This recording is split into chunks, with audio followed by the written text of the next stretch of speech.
Hey, so welcome everybody to tonight's MCLD Montreal Centre for Learning Disability presentation.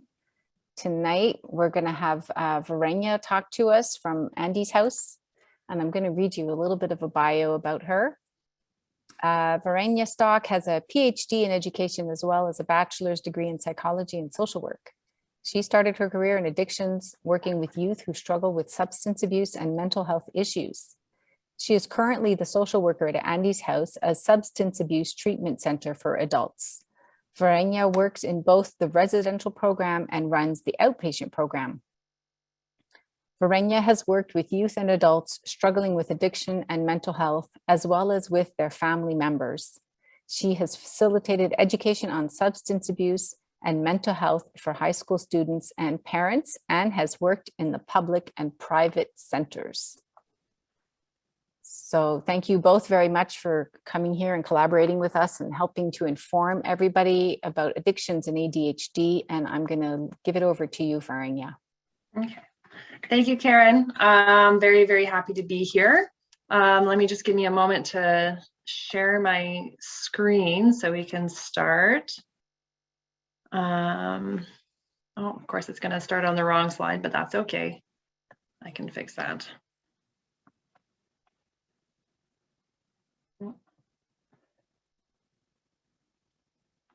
Give it a moment.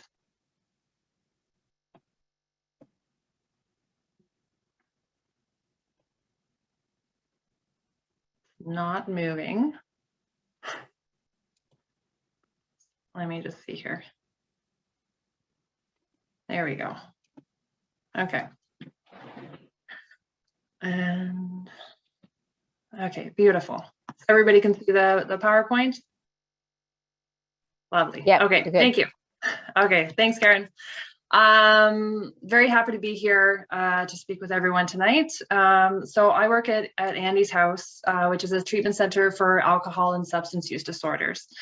And even though we work with adults, so people who are 18 years and older struggling with addiction, over the years we've seen that many adults we work with also struggled as kids with other issues such as grief or trauma, depression and anxiety, and certainly learning disabilities and ADHD.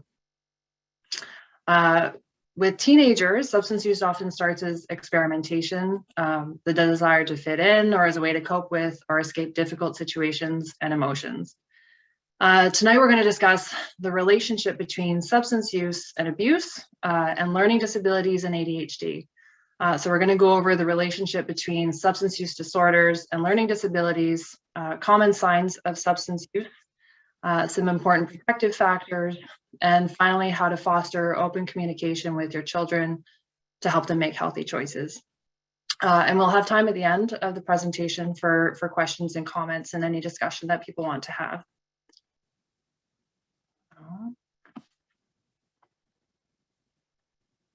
So why is this an issue?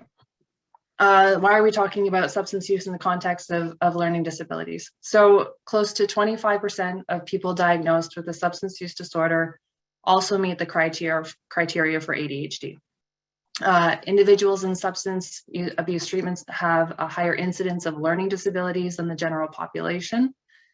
And also the risk factors for adolescent substance abuse are very similar to the behavioral and emotional consequences of learning disabilities. Children with learning disabilities are at a greater risk of school failure and often experience difficulty and frustration relating to others.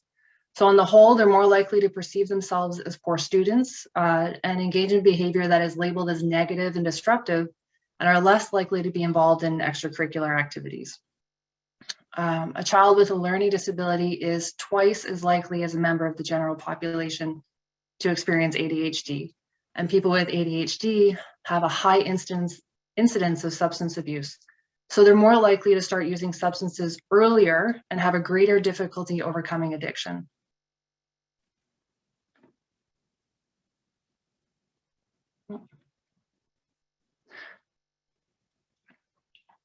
So thankfully today, children are more likely to be identified earlier in life with learning disabilities and ADHD than in the past, which means that they can get the proper interventions earlier on. because when a child is identified and supported, they have the best outcomes. When they don't receive that support, they can encounter a number of challenges that can build up over time, which put them at a greater risk. Our director, Mike Weston, who is in this photo with the two lovely children, is here to share his story of the impact that growing up with undiagnosed and therefore untreated ADHD had on his life. So I'm going to pass it over to Mike now, and I think that means I need to stop screening or sharing my screen. So just give me a moment. All right. Perfect. Hello, everyone, and thanks for hosting this. I'd like to thank Varainja and the good folks at the Montreal Centre for Learning Disabilities. When I heard that they were, thinking about an event that included ADHD and substance use, like, I'm the poster boy. Just a little bit of background. I'm 54 years old. I grew up with undiagnosed ADHD and 24 years in personal recovery from substances and alcohol. The co-founder and director of Andy's House Treatment Center. And just a little bit of background on growing up with undiagnosed ADHD. I think a lot of the boxes that Varainja was discussing, I've got those checked off. It was very different back in the days when I was growing up, but not too different that it doesn't, that it's made such a big difference. I think right now teachers and educators are more educated on diagnosing and identifying children with ADHD, which helps. That wasn't the case when I was growing up and in school. So I grew up in a middle-class family. Both parents worked. My mother was the I can do no wrong kind of son, nurturing, loving mother. And my father was or is a former U.S. Marine who took the role as disciplinarian in the house. And I guess growing up, I was a pretty rambunctious kid.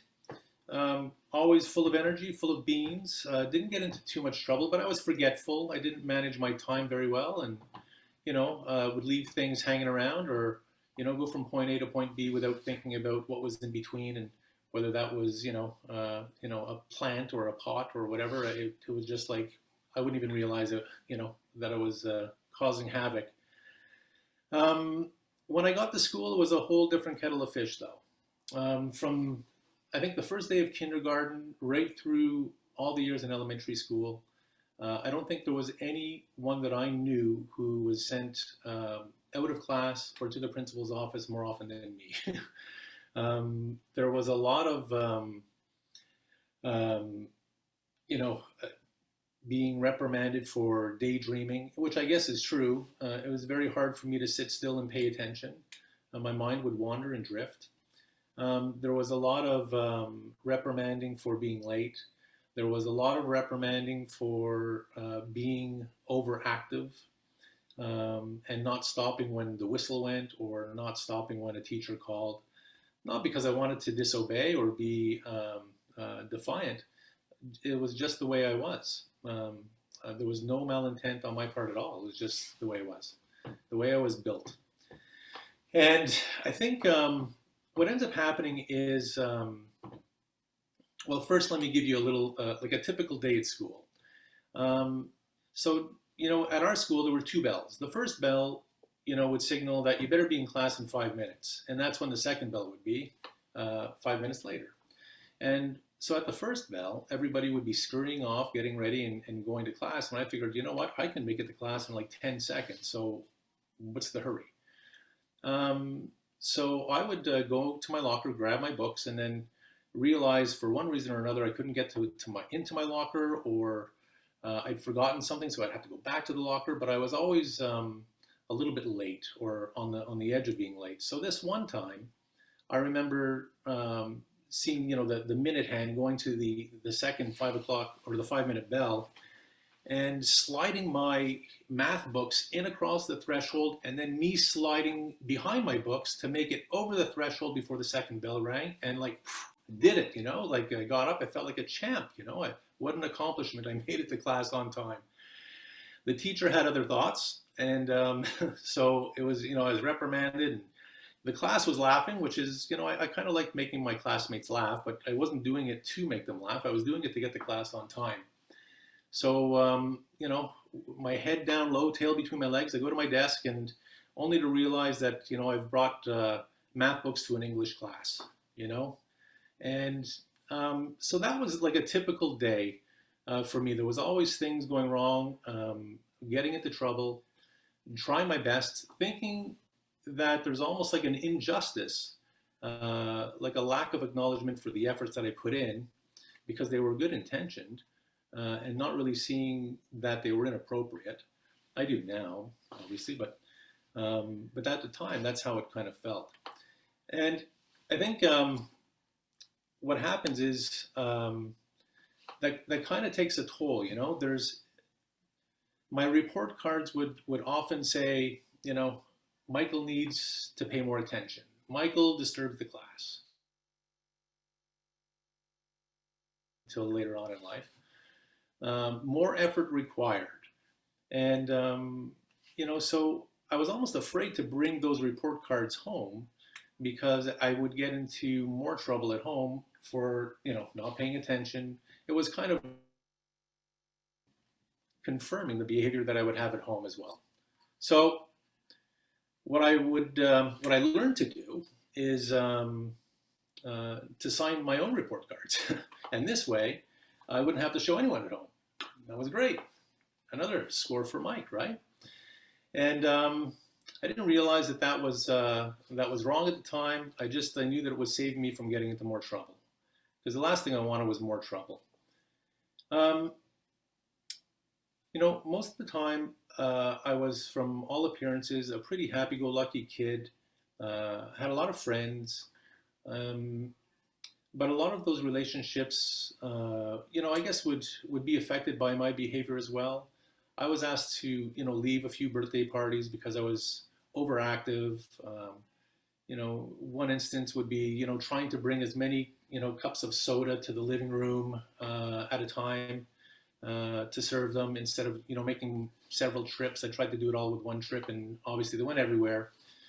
Back in those days, shag carpeting and high, pile carpeting was very popular. So 12 sodas all over the carpet didn't go over very well.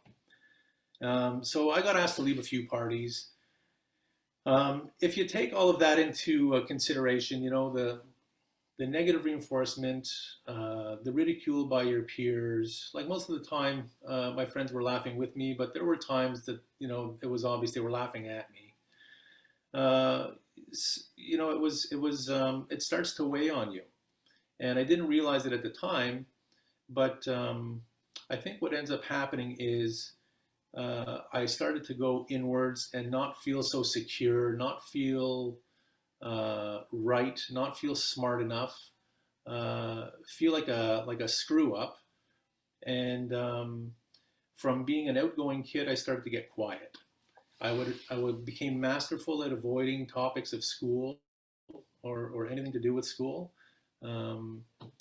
because I didn't want to have to lie or say what was really going on. And that's that I was getting in trouble literally every day in one way or another. I think by the time I got out of elementary school and was ready for high school, I was starting to change, and not just because you're going into puberty and into adolescence, but I started to become a little bit angry. I wasn't so fun-loving anymore. I think the greatest joy that I had was playing sports with my friends that lived on our street. I played football. I was pretty decent at it. Was the captain a few times over the years that I played. And I was into fitness. I didn't smoke. I didn't drink. I was against all of that. Excuse me. And, by the time I was 15, and this sort of coincides with what Varainja is saying, I started changing those habits. I, started smoking. I started drinking. I dropped sports. And by the time I was 16 or 17, I'd moved out of the house. enter substance use disorder. So when you have a substance use disorder, um, and this is all hindsight. I gravitated towards people who were having fun. When I put substances in my body, I felt mightier. I felt smarter. I felt funnier. I felt more comfortable. It was like I didn't feel um, as inward as I guess is the best term that I can put to it, as when I was consuming substances. And what ends up happening is I was letting my friends choose me rather than me choosing my friends. And I gravitated towards the wrong crowd, and they accepted me for the way I was. And I thought that was great because that didn't seem to happen in a very long time for me. And that was trouble. That some pretty bad paths, and it put me into some pretty risky situations. And luckily I got through pretty unscathed. I'm not going to go on too much about substance use and abuse, but I started at 15 and I got sober at 29. By the time I was 29, I had 3 beautiful children. I had 2 daughters and a son, and I had a failed relationship, I had failed businesses, but I had met someone new, and this someone new sort of gave me a glimpse of how things could be different. And after, I guess, about 6 months to a year of me trying to refrain from overdoing it with substances and drinking, it got to the point where I couldn't control it anymore. And I realized I had a problem. So I was nudged into a treatment center, which would eventually become Andy's house, in fact. And that's where I learned that people who have substance use disorders often have low self-esteem, low self-worth, and low self-love. So I had to learn things that what made me tick and what made me sick. And it was, I think it was great because I really got back to center with myself. When I got out of treatment, I was calmer, I was clearer, and I was on a different trajectory in my life. So treatment for substance use disorder was good. I maintained that recovery program even to this day, but I still knew nothing about ADHD.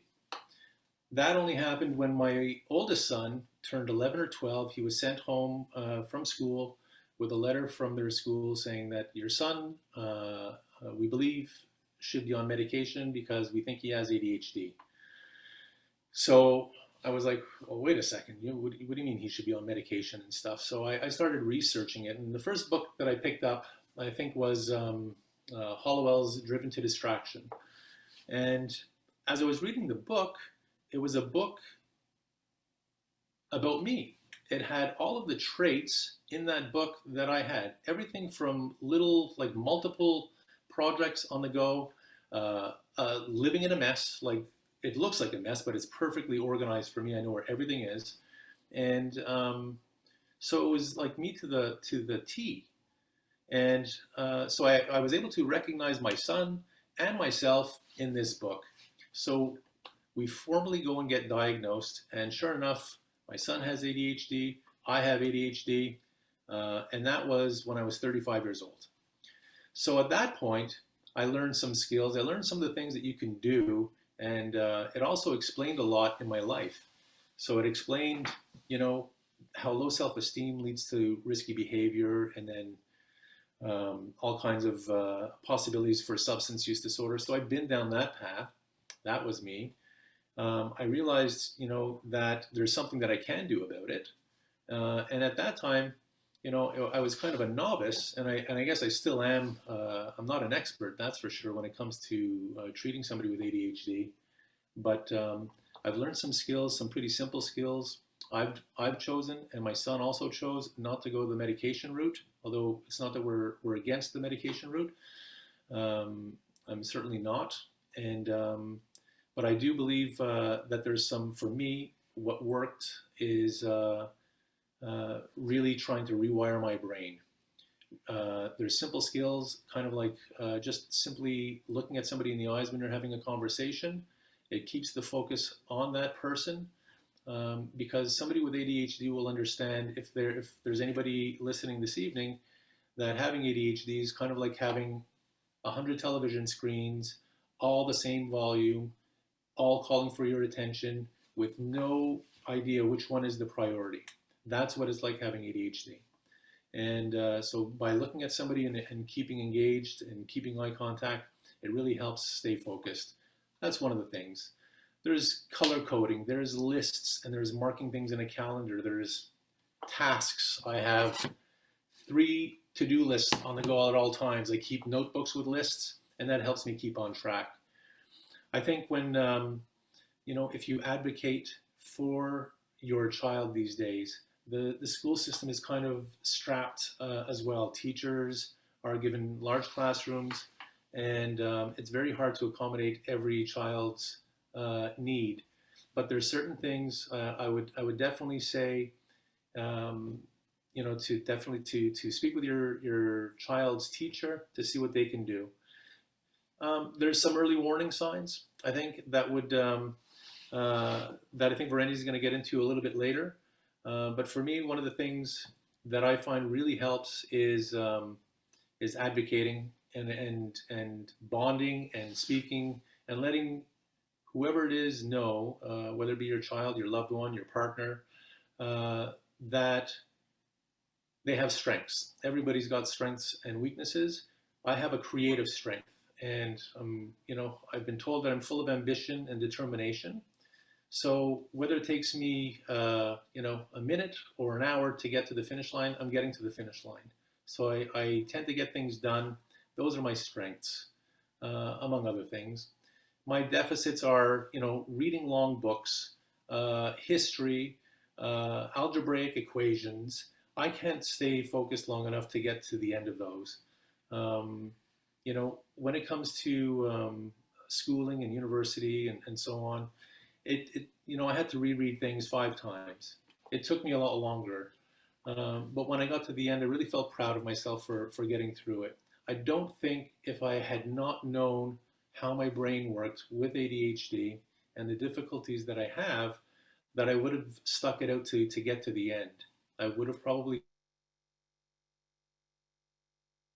It's really not the case. I think that's all too common in younger people, and they just need to be propped up and not replicated what happened at school. So sit down and do your homework, and you're not getting dessert or watching TV until it's done. I don't know if that's the right way to go. I think, splitting things up into manageable time slots, keeping a calendar, helping your child prioritize, these are the things that will help their self-esteem, get them to the finish line, and have a better understanding as to what they can accomplish if they put their mind to it and do things a little bit differently. I think I've rambled on a little bit. I don't know if I've touched everything that I've wanted to touch. I've got notes posted all around, but I didn't want to take my eyes off the screen, so I know that there's things that I've forgotten. And as somebody with ADHD in adulthood, you know that I did it at like 20 minutes before this meeting started. And I think that's it. I thank you all for joining. And I think right now I'll just hand it back to Varainja.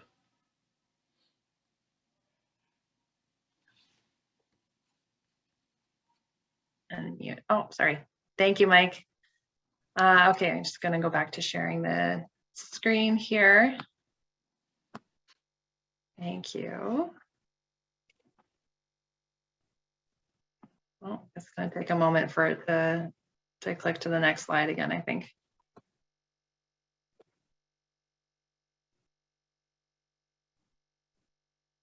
A very long moment. So. I need to get the soundtrack for Jeopardy that I could play whenever this kind of happens. Yeah, I think it just takes a moment for it to recognize that I'm back in the presentation when I take a break from it. Let me just. Still not moving. Okay.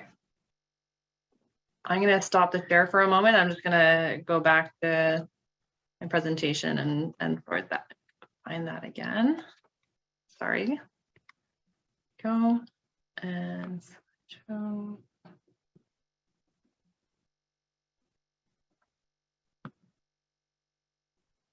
Okay. Okay, beautiful. And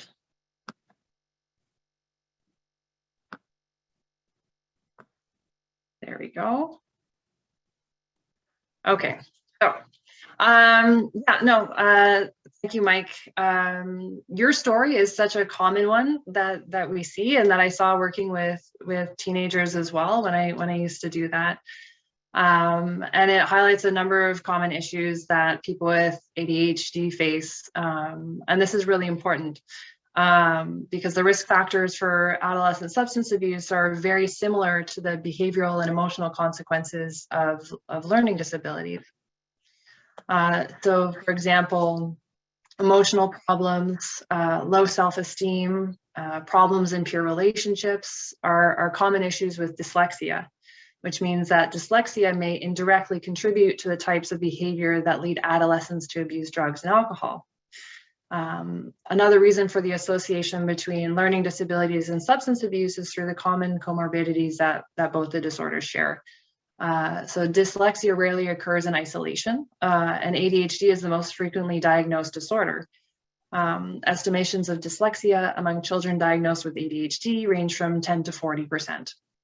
And children with both dyslexia and ADHD are at a phenomenally increased risk for substance abuse, as well as legal issues if they don't receive their appropriate interventions.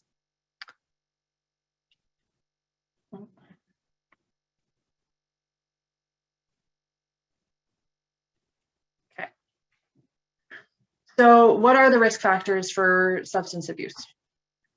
So the first, obviously, is having a learning disability, ADHD. But also having a family history of addiction, which puts you at about an 8 times greater risk than the general population if you have a first-degree relative, such as a parent or sibling, with a substance use disorder. Struggling with mental health concerns or behavioral or impulse control issues, so that includes depression, anxiety, conduct disorder, borderline personality disorder, and ADHD. All of which we see on a regular basis working with our clients. Experiencing trauma and not receiving adequate support. People will resort to using substances as a coping mechanism to deal with the symptoms of PTSD when they don't have other coping mechanisms to go to, and they're not receiving the appropriate support. Exposure to certain environmental factors, like family members or peers who use, where substances are readily available, whether in the home or in the community, and when it's culturally acceptable. So whether in mainstream culture, like alcohol is in Montreal, or subcultures where substance use is normalized. And your age of first use. It's one of the strongest and most consistent predictors of increased risk of addiction. The majority of our clients state their age of first use was around 13 years old. So if you remember that the prefrontal cortex, which is the locus of decision-making ability, impulse control, and logic or reason, is not finished developing until you're in your early 20s, any substance use during this time impacts how your brain develops. And so if you're ingesting substances, they're going to basically be changing your brain structure, putting you at a greater risk for developing a substance use disorder later on. But really what the risk factors highlight is the importance of proper interventions and supports, and the impact that family and community can have.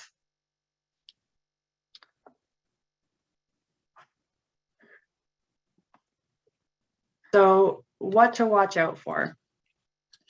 So if you're concerned that your child may be starting to experiment or use substances or alcohol, or if you're concerned that because your child is struggling with ADHD or other issues at school, there are things that you can look out for. So things like losing interest in activities they once enjoyed. So if they used to be involved in sports and they've suddenly stopped playing football or whatever it is, that's a sign of disengagement. Dropping old friends for a new peer group, acting despondent, aggressive or angry, sleeping more than usual. And I know teenagers, that's a pretty typical thing. So even more than usual for teenagers. Breaking rules when in the past they were fairly well behaved. And then obviously paraphernalia, so things like rolling papers, glass pipes, burnt or bent spoons, burnt knives, little Ziploc baggies, little ones, not big ones with filled with sandwiches that are rotting under their beds. Syringes or bottles, obviously, are some more obvious ones. But it's really important to keep in mind that mental health issues, such as depression and anxiety, or social issues and trouble with school, can also result in many of the same symptoms. So really, it's best not to assume that your child is using something before having a heart-to-heart conversation with them about how they're doing.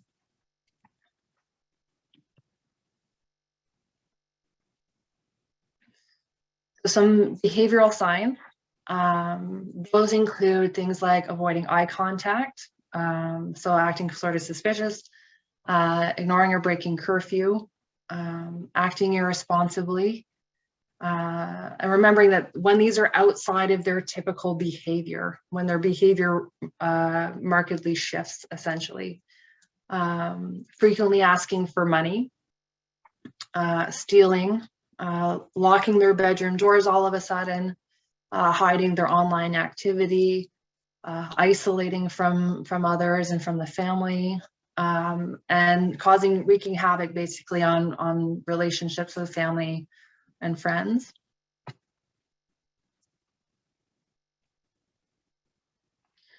Making excuses for their behavior, like when they don't show up for something, or outright lying, withdrawing from classroom participation, or their grades start slipping, resisting discipline or feedback, missing school or work. So their behavior is starting to be inconsistent, essentially.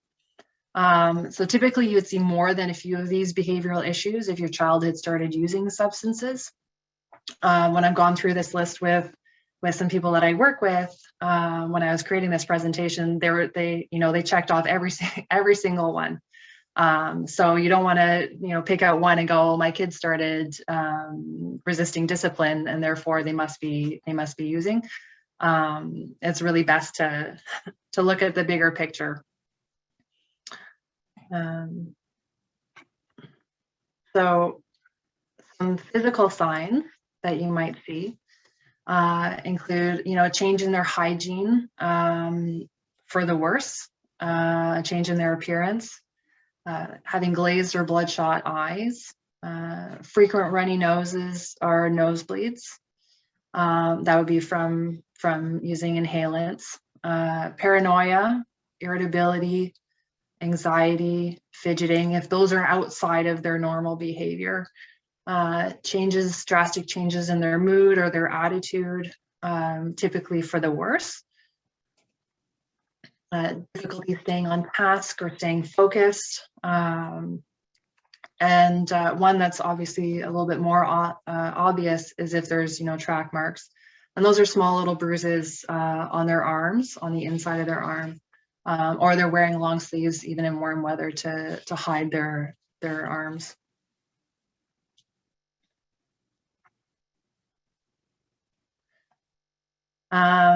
Pupils larger or smaller than usual, and they're not changing in proportion to how much light there is. Cold, sweaty palms or shaking hands can be a sign of withdrawal from something. Sores around the mouth, those can happen with smoking using a glass pipe. Headaches that are unusual for them, puffy, swollen face appearance, extremely tired or extremely hyperactive, and then rapid weight gain or loss. And again, it's important to remember that some of these physical signs can also be indicative of mental health issues other than addiction, as well as physical health issues. So not jumping to conclusions either. What are some protective factors? So this is the part that I actually want to focus more on. I know that it's good to have an idea of what to look out for as a parent when you're concerned about your child. But the protective factors are where we actually have the most control. So as a parent, you're your child's biggest resource and their biggest protective factor. Whether you have a small child or a teenager or an adult, there's still things that you can do to either lower the risk of them developing problematic substance use or to intervene if they've already started experimenting. So protective factors include things like helping your child develop self-control. This can be simple things like encouraging saving an allowance to buy a bigger ticket item, teaching them appropriate ways to express emotions, or building small goals to work towards through working on projects together or doing things like cooking and baking together. You can also build in reward systems that focus on staying on task if your child struggles with concentration. So things like taking short breaks to do physical activity, art, socialize, or use devices after agreed upon chunks of time spent on a specific task. So obviously making sure that the time spent focusing is reasonable for your child's developmental stage. So like forcing an 8-year-old to sit at a desk for 2 hours straight in order to finish their homework is too much for most children. It's too much for most adults at this age, but shorter periods like 20 to 30 minutes punctuated by a short 5-minute break might be more attainable. Another thing is being an active participant in your child's life, allowing some things to be on their terms. So playing games that they enjoy, letting them pick an activity for the weekend or letting them pick the movie. Addressing any learning needs they may have and focusing on their strengths, which every child has strengths. And Mike mentioned a few of his strengths that he's been able to identify as an adult. And this is really a big area for working with kids. Because that's how you help build their sense of self and their self-esteem, which is a very large protective factor for kids and throughout people's lifetimes. When you focus on their strengths, it doesn't mean ignoring the things that they struggle with. It means helping them recognize what they have to offer so that they can build on those strengths and build a healthy sense of self and self-esteem. So if they struggle with math, but excel in writing, making sure to praise their writing assignments and maybe encourage creative writing or journaling. Zeroing in on where a child is struggling can really diminish their self-worth and their motivation. So also making sure that the areas they're struggling in don't become a punishment. Failing at something should not be a reason to take away privileges, but it can be an opportunity to open a conversation with them to understand how they see their struggle. Having and expressing clear boundaries and expectations around substance use is a protective factor. So this can include not allowing drugs or alcohol in the home. So, and these are things that you decide for yourself, what's comfortable for you and for your home. Not allowing its use in the home, letting them know of any consequences if they break the rules, and letting them know ahead of time so that they know what the consequences of their actions are going to be. And what you want them to do if they need help, but they've been using. Because even though we do all these things to try and protect our children, ultimately they make their own decisions and their own mistakes. And, we still want to be there for them. Providing a healthy social environment. So that's one where your child is allowed to be themselves, where problems are discussed in healthy ways, where the adults are consistent and positive role models. And encouraging them to delay trying substances until their prefrontal cortex is developed, as the risk of developing a substance use disorder increases with earlier age of first use. And it's okay to have that conversation with them about their brain's development and about the effect of substances on their brain's development.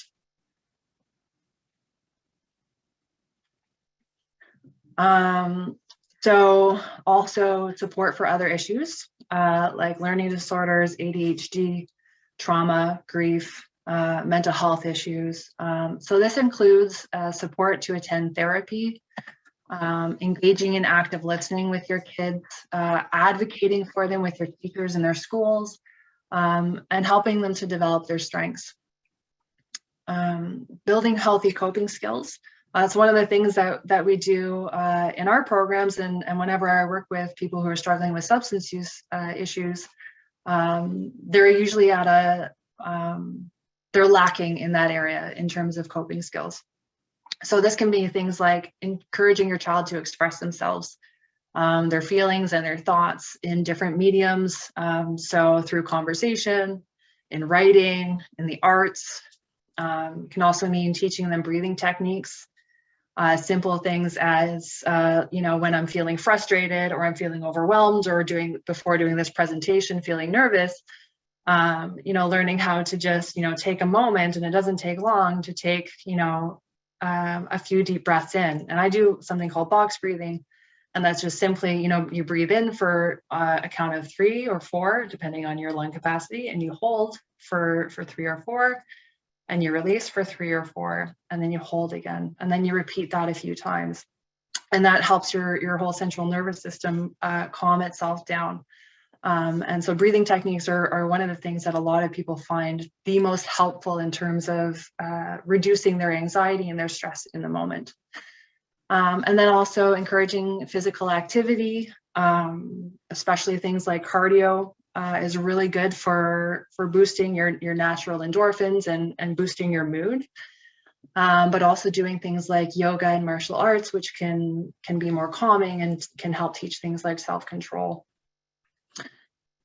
Stability and consistency in the home, so clear boundaries and guidelines with clear consequences. And making sure that they know these things beforehand, rather than like, oh, when they've messed up, now we have to decide on a consequence and everybody's surprised by the result. So being very clear about, these are the rules in our house, this is what's acceptable behavior, and these are going to be the consequences. And often having real world consequences is the most effective. Having consistent routines around meals and bedtime, so it creates a sense of consistency and predictability, and helps them really moderate their own behavior in a way that fits with the rest of the family. And then letting them know if there's a family history of substance use disorder, so that they know that they're at a higher risk. And that's actually very helpful, because then kids can start to ask, like, okay, well, what do I need to do to make sure that I'm going to be okay?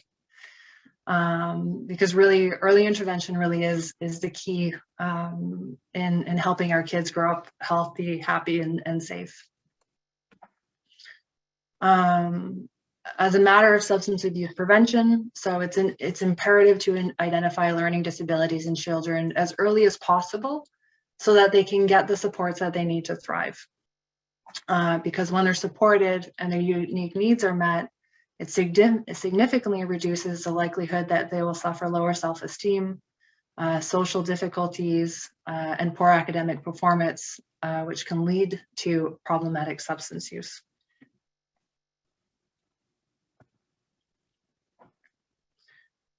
So, talking to your children and talking to them about drugs and alcohol, it doesn't need to be scary. Although it can be when we're not adequately informed, or when we're unsure of where we stand on things. But when done properly, it can reduce the risk that they will base their choices on poor information, or on what their friends are telling them, or what they're learning on TikTok or Snapchat, or whatever it is that kids use that I have no idea about. So here's the important thing. So it's okay to clearly communicate that you don't want your teen using substances. It's an okay thing to say that, I would prefer if you didn't. It's not something that I want for you, but not leaving it at that, because they're ultimately going to make their own decisions. So it's good to let them know what the rules of the house are and what consequences you'll enforce if they do. Making sure that the consequences are realistic, and that you're able to follow through with them. Because that's a big mistake that parents make too, is they make the consequence they say that the consequence is going to be so big and so drastic. Like if you're to say, like, if you ever smoke a joint, I'm kicking you out of the house. Most parents are not willing to actually follow through with that. And so that then it becomes meaningless. So making sure that it's something that you're willing to follow through with and is consistent with what's actually going on. Discussing the negative effects of nicotine, alcohol, and other drugs, but using fact-based information rather than fear tactics. Because kids are going to find out whether, like, if you're telling them the truth, they're going to look it up. So talking about the short and long-term effects drugs and alcohol can have on their mental and physical health, their safety, and their ability to make good decisions. So things around, like, you know, when you're drinking, your ability to assess a situation and process information is diminished. And so you might do things that you're not happy with the next day, that aren't in line with what your values are. Explaining to your child that experimenting with drugs or alcohol during this time is risky for their still developing brain.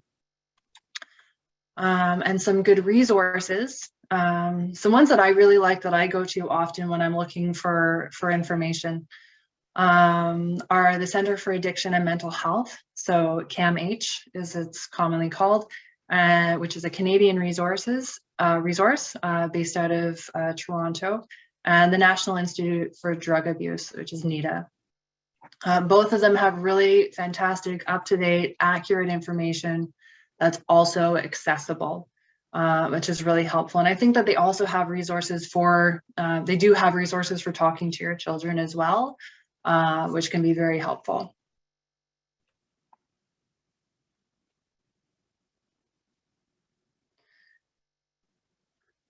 So setting up a conversation with kids. And I worked with, I used to work with teenagers aged about 11, 12 to 18.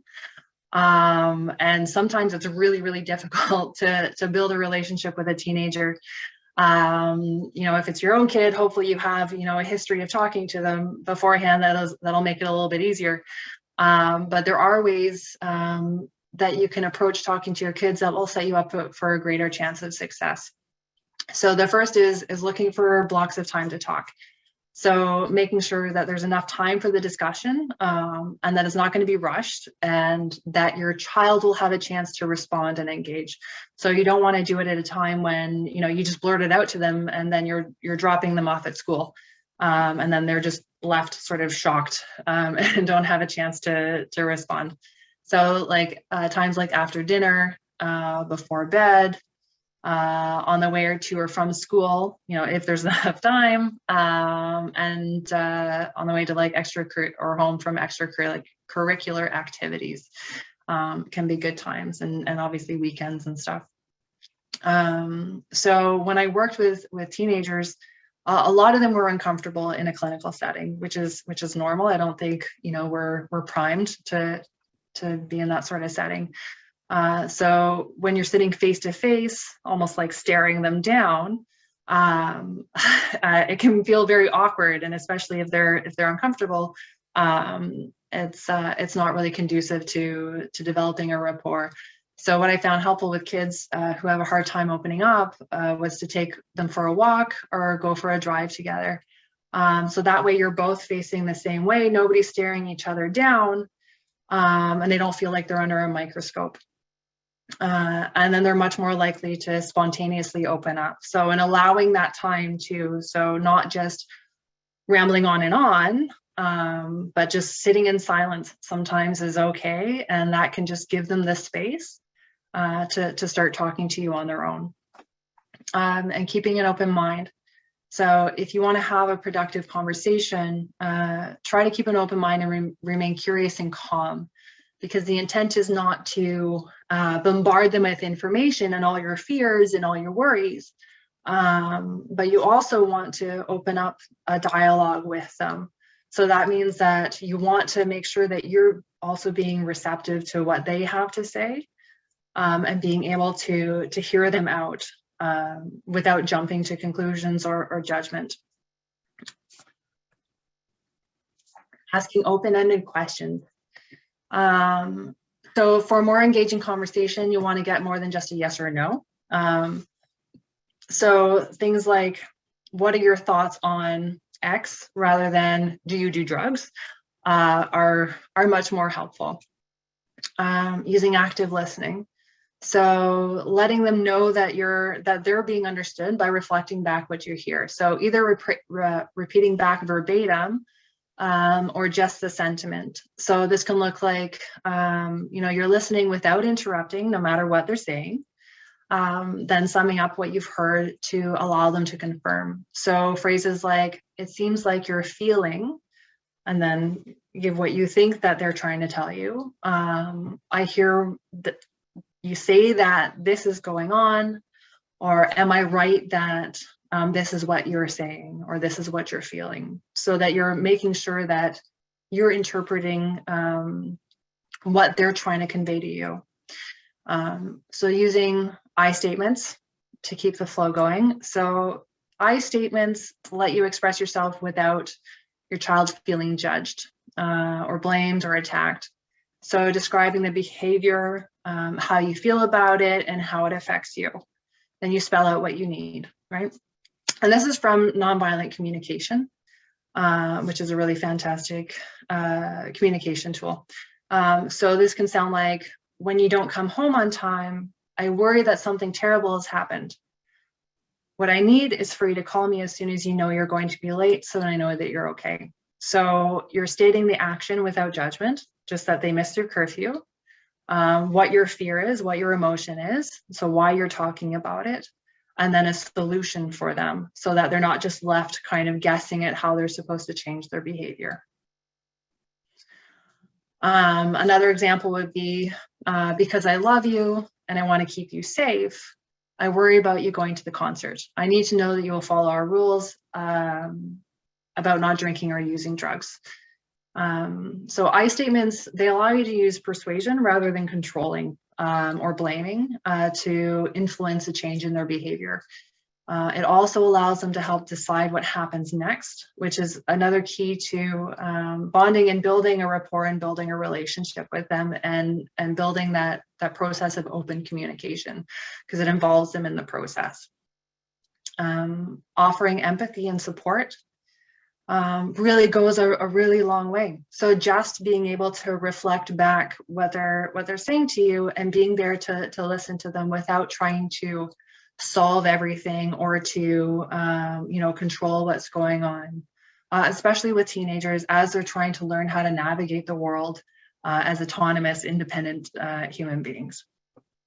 Letting your child know that you understand that adolescence is not an easy process, that everyone struggles sometimes, so that letting them know that you struggle with something sometimes, and you don't have to be perfect. You don't have to be a perfect human being who's good all the time and does everything right all the time. But also letting them know that drugs and alcohol are not a healthy coping mechanism. And letting your child know that they can trust you, that they can share stuff with you, and that you're going to still be there for them. And remind your child that you're there for support and guidance. And that the most important thing to you is that they're healthy, happy, and make safe choices. So none of these can 100% guarantee that your child won't try alcohol or drugs. And that's not necessarily the goal. The goal is helping your child develop healthy coping skills and maintain healthy communication, so that when they are struggling, they have a support network and coping skills to help them through their difficulty, rather than seeing alcohol or drugs as the only option. Because when you foster open communication about substance abuse, you also help them make more informed decisions.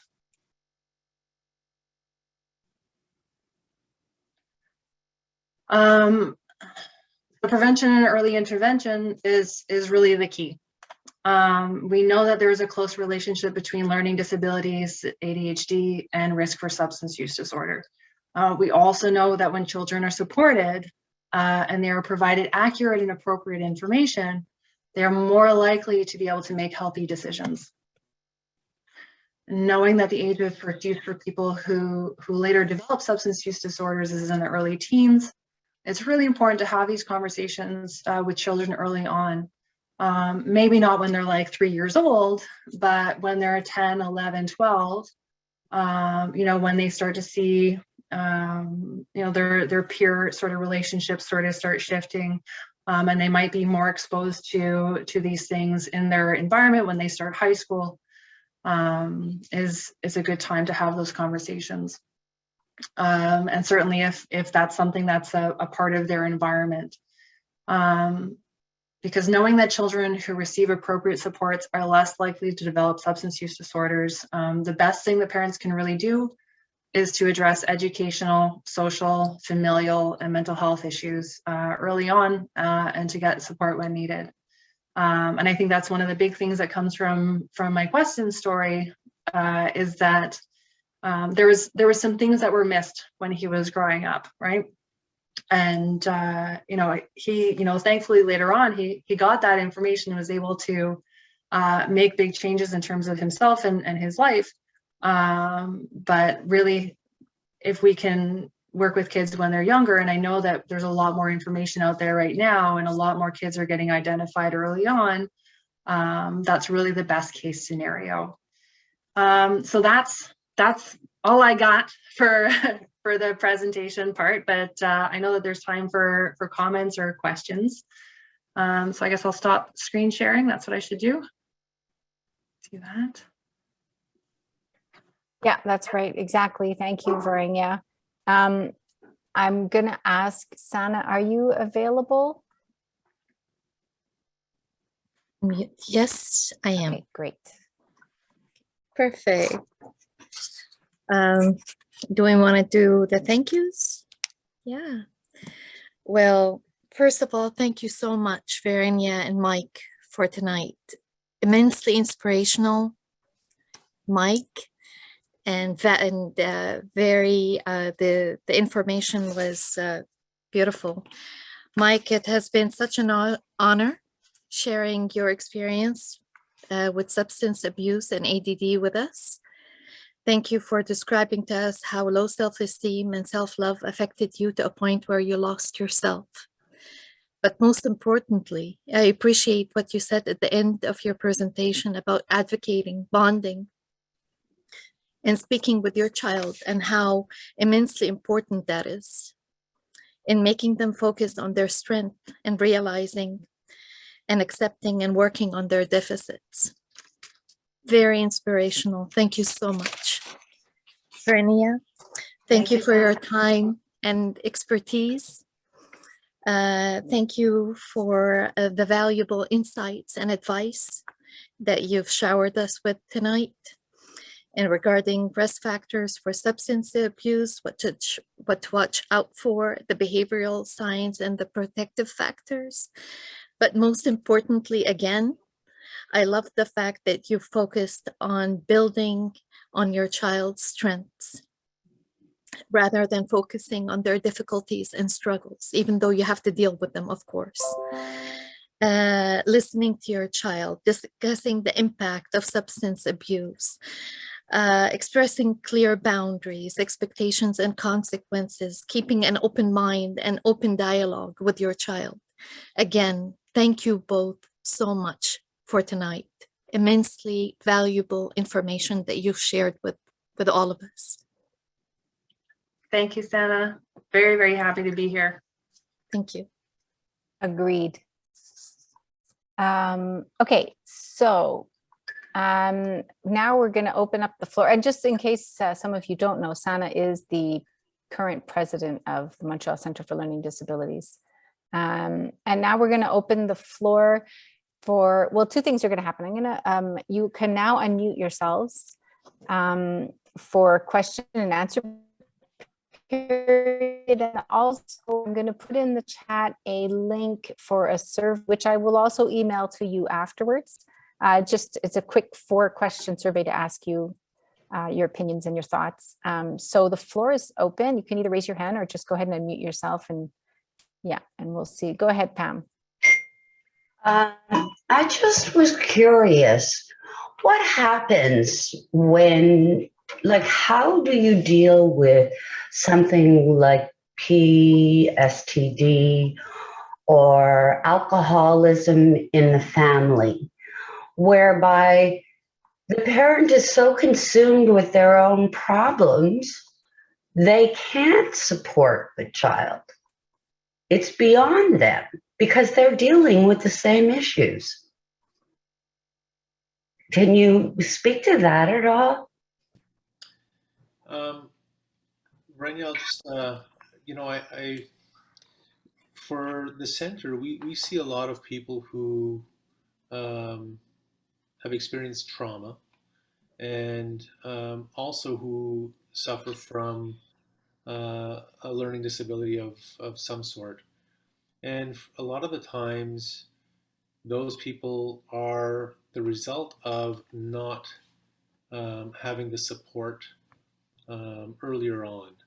So I guess we're seeing the result of the problem that you're stating. It's really unfortunate. I think when people are having to deal with their own issues, it's hard for them to deal with their own issues and effectively deal with their loved ones' issues as well. Yeah, and I would add to that, really emphasizing getting supports for your kids at the same time as you're getting supports for yourselves. At one of my previous jobs, I worked with families, and sometimes that meant, one person was working with the person who was struggling with the substance use, and I was working with the kids to help them understand what was going on and learn about healthy boundaries and all sorts of things like that, and what to do when their parent was struggling, and really emphasize the need to build community supports as well. Because a lot of the time we end up so isolated in our issues, and the way that our society is structured, and right now the pandemic is a particular difficulty for a lot of families in terms of isolation. But really, trying to build a community around you that can help with those things, and reaching out to formal supports as well, including, letting your school know that, you're struggling with, letting your child's school know that you're struggling with something. And so your child might be having a hard time at school too, so that they receive compassion and care there as well, to help with that process. But yeah, no, it definitely gets complicated when it's full families involved in the system. Yeah. Thank you, Pam. Thank you both. Oh, we have something in the chat. Two questions. Why the name Andy's House? And also, what is the youngest age of your clientele? She says, I heard 18, but wasn't sure. That was from Alice. So yeah, our clientele, we're certified to serve clients in a residential program, 18 years and older. And the name Andy's House, it came about in honor of my brother, who passed away 24 years ago. I did not know that. Thank you. You're welcome.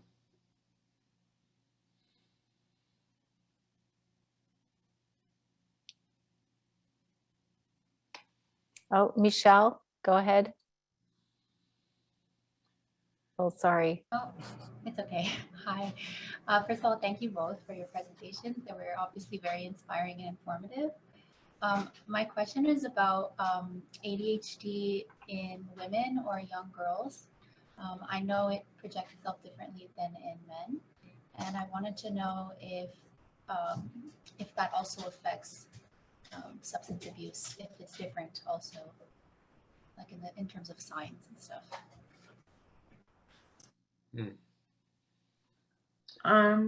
Yeah, I think the ADHD question would probably be better answered by MCLD people, because they're the experts on that stuff. But in terms of substance use, it can look very different in terms of the behavioral issues that come out of substance abuse. And the consequences. And a lot of the times, like our clientele is often more male than female. I think partially because of that, but also partially because of time commitments and responsibilities and that kind of thing. But often the consequences of substance abuse look very different, and the patterns of use can look very different, although there's definitely cases where they look exactly the same. Yeah, so it's it's a little bit of the same and a little bit different for women, and often, you know, I think probably also like ADHD, because it presents a little bit differently. Often for women, they do go undiagnosed and they don't get the help as soon as they need it.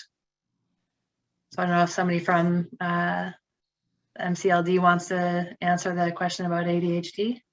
Hi. So for women, it's Linda here, Linda Abram, the parent coach. So for women and young girls, you know, adolescents with ADHD, many of them are having a lot of anxiety. And when we talk about, you know, fitting in, body image, it's very rampant with young girls. And so we see a lot of kids dabbling with, you know, substance abuse, trying it out, and then becoming addictive. It's the dopamine hits, right? It's that dopamine hit that they get. Thank you so much. There's some more in the, so what's the difference between use and abuse, and how do you tell the difference, is one of the chat questions. Do you want to answer that, Mike? No, go ahead, Varainja. Yeah. I was going to say it's a matter of degree, basically. So use is when it's not problematic, essentially. So somebody who has a glass of wine with supper and is able to stop with that glass of wine, and the next day they carry on and do the rest of their life. And then a week later, maybe they have another glass of wine with their supper. When it becomes abuse, you see more of an impact, and it becomes more of a central part of the person's life, essentially. So one of the things is not being able to, in terms of addiction, is not being able to stop once you start. So you intend to have a glass of wine at supper, and then you finish the bottle without even meaning to. And then you're at the depth buying another bottle because that first bottle wasn't enough.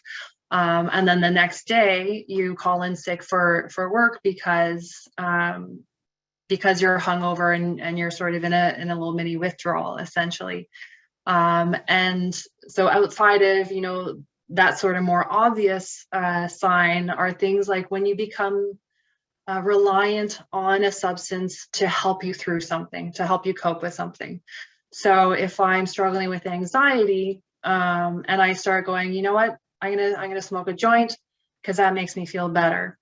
And then when I'm having, you know, I'm stressed out for something, I smoke another joint because that makes me feel better, rather than using positive coping skills like breathing techniques or meditation or talking to someone. So it becomes a coping mechanism, but also a way to avoid unpleasant emotions or to enhance good ones as well. So it becomes like you become reliant on it to basically navigate life, essentially. Whereas just regular use or non-problematic use is more occasional. It's not predictable in terms of every single day I need to have a glass of wine. And it's not trying to solve a problem, essentially. That helps. Good answer. That's great. So there's another question here in the chat. It says, I'd like to know what kind of impact a critical-based approach to someone with ADHD who is resistant to being approached has on substance abuse. I think when I hear the word critical approach, you know, that sort of is synonymous with negative reinforcement. And Varainja touched on topics like positive reinforcement and bonding, having open communications, active listening. Those are the types of things that I think will yield more positive results and will less likely, there's no guarantee, but less likely result in someone turning to substances. You see, the substance like I was mentioning in my share, and I hear many, many people who come through the house and at my meetings and so on share that it's when people use substances, it makes them feel better than they were when they weren't using it. So in other words, it's an escape. It's to relieve, pain. It's to relieve them from, feeling inadequate, less than. It quiets that voice in a person's head that says you're not good enough, you're not worthy. So, that's the critical voice is the voice that's, that a person who's using substances and getting relief from substances is hearing. So I think if you're dealing with somebody who's resistant to it, maybe change up the approach, and discuss the issue.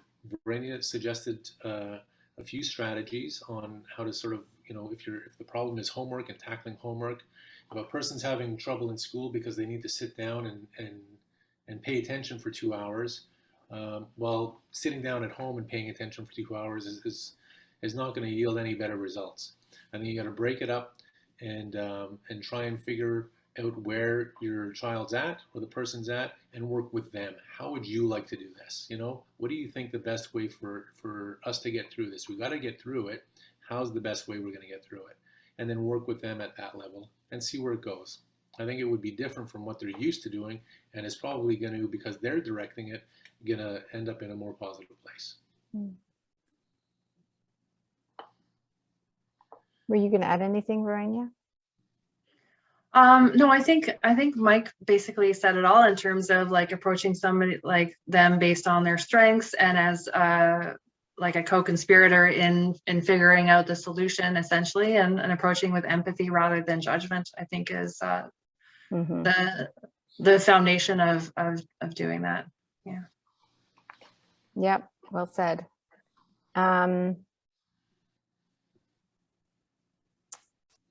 Oh, I just got to thank you. Okay. So we still have some time. If you guys have any other, you can also spend a little bit of time to make your own comments or open up your own mic and ask the question yourself if you want. Up to you.